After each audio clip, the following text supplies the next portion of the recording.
இப்போ ஆடி மாசம் முடிஞ்சு ஆவணி மாசம் இப்ப நிறைய பேர் வந்து திருமணத்துக்காக தயாராயிட்டே இருக்காங்க. இதுல எந்த ராசிக்காரர்கள் எந்த ராசிக்காரர்களோட திருமணம் பண்ணிக்கிட்டா நல்லா இருக்கும்னு நினைக்கிறீங்க? இந்த மாசத்துல எந்த கல்யாணத்துக்கும் முகூர்த்தம் நல்லா இல்லை. ஆனா பண்ணுவார் மக்கள் எல்லாம். இப்ப மேஷ லக்னம் வச்சாலும் கூட சனி 12 இருக்கிறாரு. ரிஷப லக்னம் வச்சா சனி வந்து ராசி பார்வை வந்துட்டு இருக்குது. அதே மாதிரி மிதுன லக்னத்துல கல்யாணம் ஆயிடுச்சுன்னா 10ல சனி 9ல ராகு. வீட்டுல யாரும் இறந்து போயிடுவாரு. கடக லக்னத்துல பண்ணிட்டான்னா கண்டிப்பா குரு பகவான் 12 இருக்காரு. கடக லக்னம் கல்யாணம் ஆயிடுச்சுன்னா யாராவது இறந்து போயிடுவாரு. சிம்ம லக்னம் கூட நல்லா இல்லை. கன்னியா லக்னத்துல அங்கார்க்க இருக்காரு. சப்தமத்துல வந்து சனி இருக்கிறாரு. அது ரொம்ப பிரச்சனை. டைவர்ஸ் கேஸ்ல தான் முடியும்.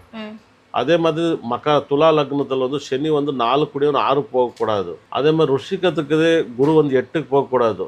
தனுசு ராசி ரொம்ப நல்லா இருக்கு. ஆனா சுக்ரன் புதன் அஷ்டமத்தில் இருக்கிறாரு. கொஞ்சம் பார்த்து 4ல சனி இருக்கிறாரு. 4 சனி இருக்கக்கூடாது லக்னத்துக்கு. மகர லக்னம் மோசமா இருக்குது. அதே மாதிரி கும்ப லக்னம் பரவாயில்ல. ஆனா லக்னத்தில் ராகு இருக்கிறாரு. முகூர்த்துக்கெல்லாம் கிடையாது. 14 நல்லா இருக்கு. இந்த வருஷம் கல்யாணம் பண்ணிக்கவும் அடுத்த வருஷம் பண்ணிக்கிட்டா ரொம்ப நல்லா இருக்கு.